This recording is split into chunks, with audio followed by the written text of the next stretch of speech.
Saudações, conspiradores, iniciando mais um programa Realidade Fantástica. Hoje, gravando aqui no nosso estúdio 1, na verdade a gente tem 2 estúdios, de vez em quando vocês veem esse outro estúdio aqui, ele fica numa cidade próxima de Curitiba, que é a nossa querida cidade de Ponta Grossa, princesa dos Campos Gerais. E hoje nós vamos abordar um tema sensacional com relação a alguns aspectos capitais do esoterismo e do ocultismo. Falaremos do poder alquímico da astrologia e tudo o que isso implica. Mas antes nós temos, você já sabe, né? Aquele recadinho bem rápido. Chegou o portal Realidade Fantástica, uma área exclusiva de estudantes do nosso canal, onde são ministradas aulas sequenciais e didáticas sobre esoterismo e ocultismo, com conteúdo aprofundado e indicação de bibliografia. Ideal para quem deseja se aprofundar nesses grandes temas. Na primeira temporada você vai estudar conosco os fundamentos do esoterismo, ciências ocultas, hermetismo, alquimia, cabala, astrologia e outros grandes temas. Conheça o portal por meio do link na descrição deste vídeo e venha fazer parte desta jornada pelo conhecimento arcano. Então, a gente está recebendo aqui o Nando Artes. O Nando é carioca, porém hoje mora em São Paulo e é tarólogo, astrólogo, terapeuta holístico, uma pessoa com um estudo assim, bastante aprofundado de temas esotéricos, e ele concordou, né, em vindo aqui a Curitiba nos conceder uma entrevista sobre vários assuntos muito interessantes nessa dinâmica da astrologia, mas também do tarô e das terapias holísticas. Nando, bem-vindo ao programa. Obrigado, Jamil, pela oportunidade de estar aqui. Agradeço o convite. Para mim está sendo um prazer enorme estar aqui podendo falar sobre esses assuntos. Perfeito, Nando. O prazer é nosso. Você é um amigo querido já de anos, né? E então, quantos anos, né? Quantos anos? Nando, me diga uma coisa. Fala rapidamente. Existem vários tipos de astrologia. Sim. Tem como você passar pelos vários tipos de astrologias e como é que elas dialogam, né? Qual que é a dinâmica que existe entre elas? Vamos abrir o papo assim. Antes, na verdade, eu quero deixar uma coisa assim muito clara, que eu consigo, porque assim, existem correntes da astrologia, né, que certas pessoas, certos astrólogos entram às vezes num embate, numa coisa de querer provar que uma astrologia é mais eficiente que a outra, que é melhor. Eu sou extremamente pacifista em relação a isso, porque eu considero que todas as astrologias, todo tipo de astrologia, elas são igualmente importantes, igualmente eficazes, e todas elas são eficientes naquilo que elas se propõem. Por exemplo, você pode citar alguns tipos de astrologia? Sim, então, na verdade, assim, eu próprio considero que hoje em dia eu pratico uma astrologia moderna, porque eu alio a astrologia a outras áreas de conhecimento. E dentro das próprias ramificações da astrologia, eu não abordo somente uma. Nós temos várias. Temos a astrologia ocidental, temos a astrologia oriental ou védica, temos a astrologia kármica, temos a astrologia horária, temos a astrologia chinesa, enfim, são muitos tipos de astrologia. E, na verdade, assim, eu tenho feito um estudo onde eu tenho acrescentado um pouquinho de cada uma, né? Um pouquinho de cada conhecimento. E, na verdade, assim, os conhecimentos, eles têm só agregado. Por isso que eu digo que, na verdade, eu não tenho um tipo de astrologia a que eu siga, né? Eu diria que, atualmente, eu estou me dedicando muito à astrologia, uma mistura da astrologia ocidental, né? Que é a astrologia mais popular, digamos assim, que as pessoas mais conhecem, né, com traços da astrologia kármica e a astrologia alquímica, que tem uma visão muito interessante como uma astrologia da transformação. Isso é interessante. Onde nenhum ponto no mapa, nada é fatalista dentro do mapa. Tipo, você pode ter aspectos desafiantes dentro do mapa, energias desafiadoras, mas tudo aquilo, todas aquelas energias, elas são capazes de serem alquimizadas, de serem transformadas. Você pode ter um outro olhar sobre aquilo. Bom, nós vamos chegar lá, mas antes disso, quando se fala em astrologia humanística, é a astrologia ocidental? É o mesmo? Sim, é uma abordagem mais psicológica, né? É uma astrologia da personalidade, digamos assim, onde todos os planetas, né, todos os posicionamentos do mapa, a gente aborda muito mais as funções psicológicas, fala sobre traços da personalidade, talentos, potenciais, né? E na verdade eu comecei o meu estudo de astrologia por essa vertente. Ela é uma astrologia, ela é hiper ultra útil e ela é muito fundamentada. Perfeito. Com relação a signos, casas e planetas, como é que Sim. você vê esses elementos, né, no conjunto do mapa astrológico? Então, na verdade, assim, eu tenho... essa visão alquímica, na verdade, tem sido muito enriquecedora para mim, porque, na verdade, o que são os signos dentro dessa visão, né? São estados do ser, né? São arquétipos universais que desafiam o espírito na matéria, né? Na verdade, assim, eles são energias, né? Eu sempre brinco, às vezes, que para mim eu vejo os signos assim como pequenos deuses, né? Assim, energias que, através dos planetas, na verdade, os planetas, eles materializam esses arquétipos. Eles colocam esses arquétipos em ação. É através dos planetas que nós sentimos os signos, que nós manifestamos os signos. Né? Perfeito. E as casas seriam, na verdade, as áreas de manifestação da materialização desses arquétipos. Ah, perfeito. Entende? Então é como se fosse assim... É uma abordagem, eu vejo, bem psicológica, né? E metafísica. Sim, totalmente metafísica. Né? Porque, nada cartesiana, vamos dizer assim. Não, porque na verdade, assim, o signo... É como se o signo fosse a natureza da energia, né? Fosse o quê? Eu sempre brinco com isso, né? O signo é o quê, o planeta é como e a casa é onde.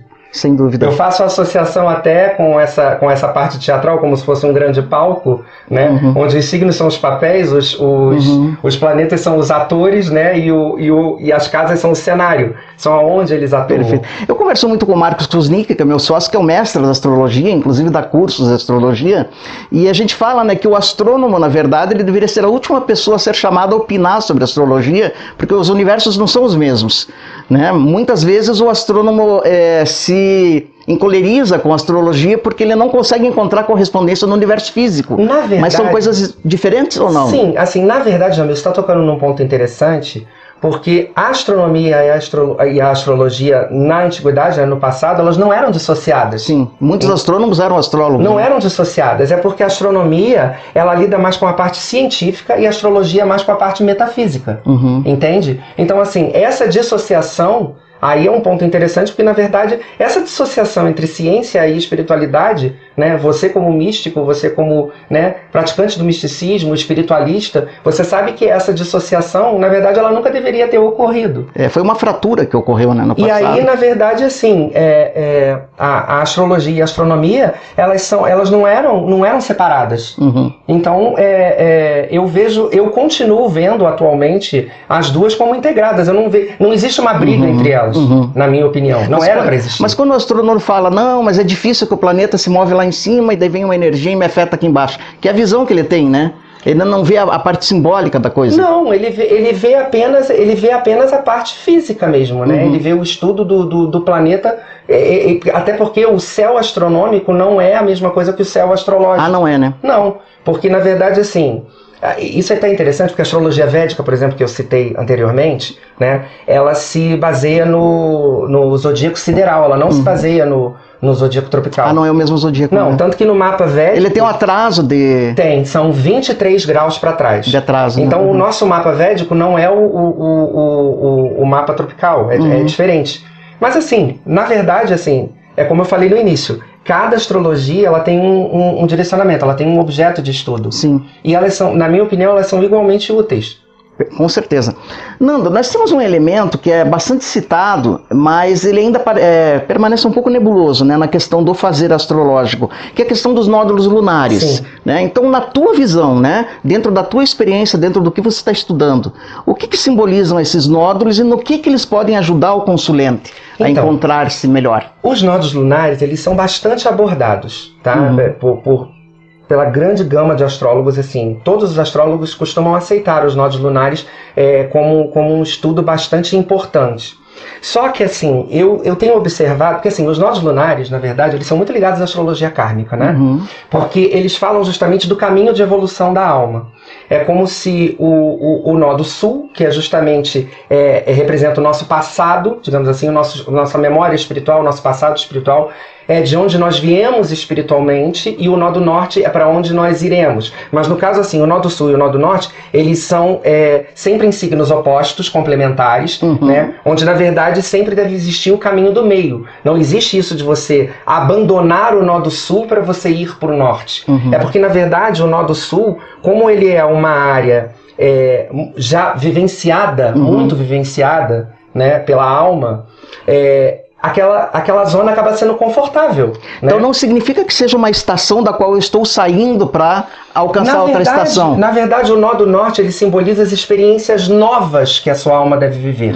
Né? Mas na verdade você vai para esse novo alimentado de todas as experiências do passado. Eu faço sempre a analogia entre como se fosse uma grande árvore cósmica, né? Onde o nó do sul simboliza a raiz e o nó do norte simboliza os novos frutos, os frutos que a partir dessa experiência vão nascer. Mas na verdade, assim, como é que você pode ir como é que você pode frutificar positivamente sem você ter uma raiz muito forte, né? Muito do sadia. Ponto de vista terapêutico, de orientação mesmo, o que você diria que os nódulos, qual que é a principal mensagem deles para o consulente, do ponto de vista terapêutico transformacional? Então, o que eu acho interessante é que, assim, às vezes, né, como eles falam muito dessa parte espiritual, porque na verdade os nódulos, entenda uma coisa, os nódulos, eles não são corpos celestes, eles são um ponto imaginário, né? Porque eles são nódulos da órbita da Lua, né? Que na verdade quando eles cruzam quando a órbita da Lua ao redor da Terra cruza com a eclíptica, ou seja, com a órbita da Terra ao redor do Sol, é que se dá esse ponto esse eixo nodal, né? E assim, terapeuticamente falando, aí é que entra a questão da alquimia que eu te falei no início, porque quando eu percebo, né, que a pessoa ela está muito confortável, muito estagnada no nó do sul, né, eu já observei em muitos mapas que isso costuma acontecer quando o restante do mapa não entra em ressonância com esse eixo. Por exemplo, quando a pessoa não tem nenhum planeta fazendo conjunção com o nó do sul ou com o nó do norte, quando a pessoa tem os planetas pessoais, tipo Sol, Lua, Ascendente, em um elemento muito diferente do eixo nodal, e aí aquilo muitas vezes permanece, a pessoa não consegue se identificar com aquilo. Entendo. E não consegue se reconhecer dentro daquele nó do sul, ele fica muito na inconsciência.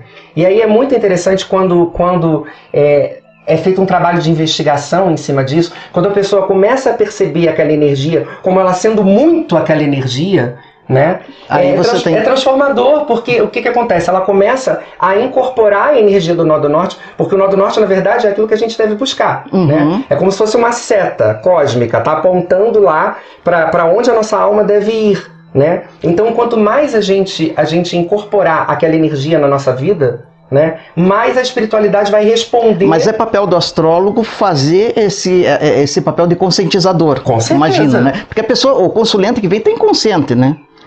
Às vezes sim, às vezes não. Às vezes a pessoa até tem consciência, mas ela reluta. Porque, na verdade, como é uma experiência nova, né, às vezes a pessoa tem até medo.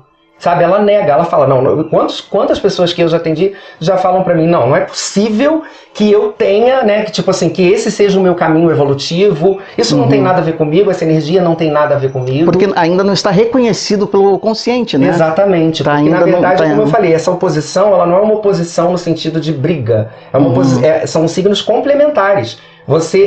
Quando você vai pro nó do norte, você está indo pro caminho que a sua alma decidiu seguir, né? A astrologia kármica, ela tem muito essa visão, né? De que o nó do norte é um caminho de evolução espiritual.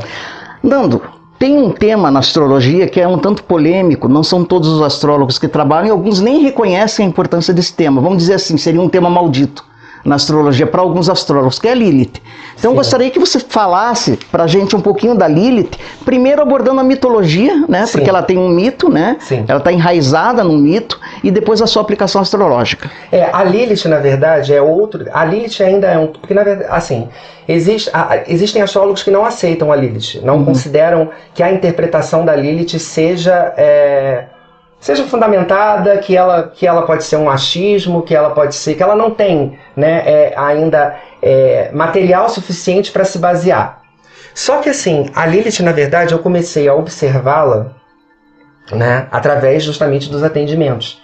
Porque o que acontece? O mito da Lilith existem várias versões, né? Uma versão muito conhecida é que a Lilith seria a primeira mulher de Adão, né? A mulher de Adão anterior a Eva, né? E na verdade, assim, ela não teria aceito se curvar diante desse masculino, né? Ela era, porque na verdade assim, o mito diz que ela foi criada em igualdade com Adão. Seria homem e mulher na mesma polaridade, na mesma força, e não criada a partir de uma costela de Adão, como, que é a né, versão, que é a versão, né, como a mulher sendo criada oficial. A mulher sendo criada a partir do homem, né? Então assim, Lilith na verdade nessa força de igualdade é como se ela não tivesse aceito esse posicionamento, né? E por consequência ela foi expulsa, banida desse paraíso, digamos assim. Então, assim, a força de Lilith, na verdade, tem astrólogos que a traduzem como sendo a força feminina primitiva, selvagem. A lua negra. A lua negra que existe dentro de todos nós. Então, na verdade, é como se a Lilith fosse algo que nós banimos de nós. É uma força muito grande, muito poderosa, que fica totalmente na inconsciência, que fica totalmente reprimida e que por isso que ela fala também de um poder, de uma sexualidade um tanto oculta, uma sexualidade reprimida.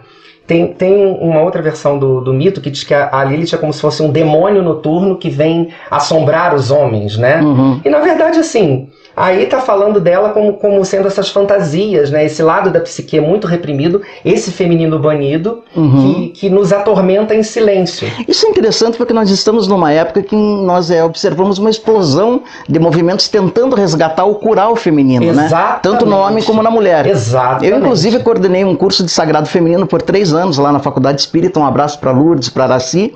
E a gente percebe isso, né? Que você tem o feminino ferido tanto no homem como na mulher e muitas vezes não reconhecido, inclusive, não reconhecido. Né? Então você acha que esse conceito da Lilith no mapa astrológico, agora terapeuticamente falando, ele dá uma luz sobre essa cura? Mas totalmente, Jamil, porque o que acontece? Se nós temos uma parte, e você falou muito bem, não importa ser homem ou ser mulher, é o feminino reprimido tanto na mulher quanto no homem. Porque todos temos as duas polaridades. Exatamente, esse equilíbrio entre yin e yang, né? Sim. É como se fosse uma reintegração dessa força yin também. Né? E na verdade, assim, a Lilith, fazendo um link com a astrologia kármica também, com as vidas passadas, ela também fala de uma energia, principalmente o signo onde está a Lilith, de uma energia que foi abortada em vidas passadas. Abortada? Como é que é isso? Que deixou de ser vivenciada. Tipo, entendo. é como se aquilo foi posto de lado mesmo. Tipo, eu não quero vivenciar essa energia. Entendo. E ela foi excluída. Isso é assinalado no mapa? Assinalado no mapa. Assinalado o mapa porque o que acontece? Muito vai pelo signo onde a Lilith está e a casa onde a Lilith está. Porque lembra que eu falei no início, né? A casa é a área de manifestação, né? E o signo é a energia de manifestação. Então, assim, é como se existisse... A Lilith, ela causa uma sensação... Por isso que, enquanto ela está na sombra, ela causa uma sensação de frustração interno, de vazio interno. E um vazio que deve ser preenchido. Entendo. Só que aí é interessante porque o que acontece? Você também mencionou muito bem o feminino sagrado, porque, na verdade, essa mulher, essa força feminina que atua somente na sombra, é quando a Lilith é negada, quando ela está na inconsciência. Agora, quando é feito um trabalho, porque aí entra a questão alquímica também. Quando é feito um trabalho de reintegração dessa força na psique, primeiro de aceitação, porque na verdade a primeira tendência é a pessoa negar.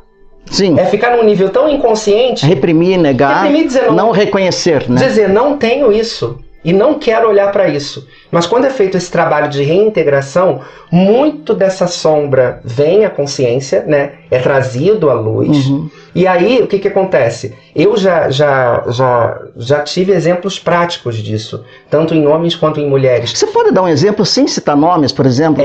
Obviamente. Claro, né? Mas se você lembrar de um mapa onde, de repente, a Lilith te indicou uma coisa muito importante que você acabou falando para o consulente e bateu... Assim... Eu estava até dizendo aqui pro Marquinhos, antes da gente começar a entrevista, que eu tive um exemplo que foi, assim, muito pontual, né? Que eu estava olhando o mapa de uma pessoa, né? E foi alguma questão no programa, não sei se na hora de colocar o mapa no programa, eu, por algum motivo, sem querer, eu excluí a Lilith da mandala. E aí, fazendo a leitura, conversando com a pessoa...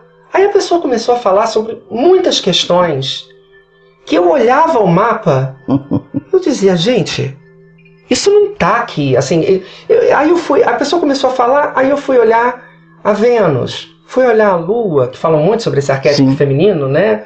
E fui olhar e eu olhei e falei, gente, não tem absolutamente nada que esteja... Não tá batendo correlato. Que esteja justificando toda essa densidade, todo esse conteúdo inconsciente e toda essa sombra. E aí é que eu me toquei. Aí quando eu olhei, eu falei, a Lilith não tá aqui. Não estava ativada no programa. Aí eu virei pra pessoa e falei assim, só um minutinho. Aí eu fui novamente, reconfigurei e coloquei. Quando a Lilith apareceu, ela não só traduziu tudo o que a pessoa estava falando, como trouxe à luz outros pontos, porque aí o que acontece? Eu vi não somente onde ela estava, mas os aspectos que ela estava fazendo para outros planetas. Ah, tá. Porque através de certas precisa ver os posicionamentos e as ligações com os outros elementos do mapa. Porque com as quadraturas, com os aspectos tensos, desafiadores, deu para ver perfeitamente aonde também se manifestava, com que tipo de energia aparecia esse conflito justamente dessa repressão. E o poder alquímico que você fala da astrologia está justamente em ajudar a pessoa a reconhecer e ressignificar tudo isso que está bloqueado. Porque, na verdade, assim, eu acho que a gente está vivendo um momento, por isso que esses pontos eles estão sendo cada vez mais aceitos, cada vez mais abordados, acredito eu, porque são pontos que ficavam muito esquecidos. Assim, no escuro, né? Ficavam muito obscuros. E justamente o momento que a gente está vivendo, que é um momento de conscientização, que é um momento, na verdade, eu acredito, né, que a gente esteja vivendo um momento cósmico de grande purificação coletiva, né, onde a gente está justamente curando muitas das nossas sombras, tendo a oportunidade de ter consciência de curar muitas sombras, muitos fantasmas que nos atormentavam, né, e que nos atormentam. Então eu acho que o estudo desses pontos, eles facilitam muito esse processo. Agora nós temos um outro elemento também bastante interessante no mapa, que é o Quiron, né? Eu gostaria que você explicasse um pouquinho para nós, né? Eu sou um leigo, né? Não tenho conhecimento da astrologia que o nosso Marcos tem, mas como grande parte do público também é leigo. Então, da mesma forma que você explicou Lilith, nos explica o Quiron e a sua aplicação terapêutica na astrologia. Na verdade, assim, Quiron, ele é até mais usado do que a Lilith. Tem astrólogos também que não aceitam. Que dizem que, sabe, que Quiron também não tem sentido interpretar Quiron novamente, né? Aí Quiron tem uma experiência pessoal, porque na verdade, assim, eu comecei a estudar muito Quiron no meu próprio mapa antes de qualquer outra coisa, né? E assim, da mesma forma que a Lilith, eu acho que Quiron é um elemento extremamente válido e de extrema importância dentro da análise do mapa. Bom, falando rapidamente sobre o mito de Quiron, né? Quiron, na verdade, ele foi um centauro, né? Aquele ser que é metade homem e metade cavalo. Sim, da mitologia grega. Na mitologia, ele era filho de Cronos, que é o senhor do tempo. Né? E ele nasceu, na verdade, de um amor proibido de Cronos. Cronos se metamorfoseou, na verdade, numa árvore, né? Para vivenciar esse amor proibido, né, com a verdadeira mãe de Quiron, e ele se metamorfoseou em árvore para se esconder da esposa dele, que era a deusa Reia. Né? E aí Quiron nasceu dessa união, e na verdade ele nasceu metade homem, metade cavalo. Ele foi renegado pela mãe dele, né, pela mãe verdadeira dele. Só que Cronos, como tinha uma paixão muito grande pelo menino, né, ele cedeu ao menino os poderes dele de deus do tempo, fazendo com que Quiron tivesse conhecimentos de magia, astronomia... Medicina também, né? Medicina também, mas a questão da medicina vem um pouco mais pra frente, eu vou explicar. E aí o que acontece? E aí depois ele entregou o menino para ser educado por Apolo e Ártemis, e de Apolo também ele recebeu o conhecimento sobre arte, sobre música. Ele tinha uma grande sabedoria, né? Tanto que ele foi intitulado, por conta de todo esse cabedal espiritual que ele tinha, ele era o rei dos centauros, né? E foi passada a ele também a missão de orientar jovens, né, os jovens sobre o mundo espiritual, sobre o conteúdo espiritual. Então ele foi, na verdade, um pequeno deus a serviço dos deuses, né, digamos assim. Só que o que acontece? Acidentalmente, Quiron se feriu. A grande ferida de Quiron vem da seguinte história. Hércules, né? Ele subjugou a Hidra de Lerna, que era um monstro temido, né? Sim. Um dos monstros mais temidos na mitologia, e ele tinha um veneno mortal. E Hércules, após matar esse monstro, ele estava com sangue do monstro nas lanças. E Quirón se feriu acidentalmente, feriu a coxa nesse sangue. E aí o que acontece? Só que essa ferida ela era incurável. Mas a partir dessa ferida, desses ferimentos, foi que ele desenvolveu o dom dele de cura. E ele desenvolveu esse dom da medicina dele, né? E ele, na verdade, se tornou um curador ferido. Por quê? Porque ele teve o dom, na verdade, de curar os outros, mas nunca conseguia se curar. E como é que isso se aplica na astrologia? Então, isso se aplica... Quirón aponta dentro do mapa sempre uma ferida que nós carregamos na nossa alma. É um lado nosso. Em nível de alma mesmo? Em nível de alma, né? É uma ferida espiritual. Porque no mito de Quirón também ele foi considerado como se fosse um construtor de pontes. Porque o símbolo dele lembra uma chave. Tá aparecendo para eles ali. Vai aparecer, né? Então, simboliza uma chave. Por quê? Porque é como se ele fizesse uma ligação entre o mundo material e o mundo espiritual. Tanto que ele fica localizado entre Saturno e Urano. Né? Saturno simboliza muito o mundo material e Urano simboliza o mundo espiritual. Cósmico. Então, o que acontece? Quirón no mapa, ele sempre vai mostrar uma área que é dolorosa para nós, de novo, de acordo com o signo, e de acordo com a casa, de acordo com os aspectos. Tem que ver o posicionamento, as relações. Tem que ver todo o posicionamento, tem que ver o relacionamento dele com outros planetas, que isso tudo interfere. Né? Mas é sempre um potencial doloroso, que ao mesmo tempo é um potencial de cura muito grande para nós. A própria ferida já traz o seu unguento, digamos assim, medicamentoso, a sua cura. Teve uma pessoa que me fez uma pergunta uma vez que eu achei muito interessante. Ela virou para mim e falou assim, né? Foi uma pessoa que eu atendi. Tá, mas essa ferida de Quirón, existe uma cura verdadeira para ela? É possível para nós, né, encontrar essa cura ou não?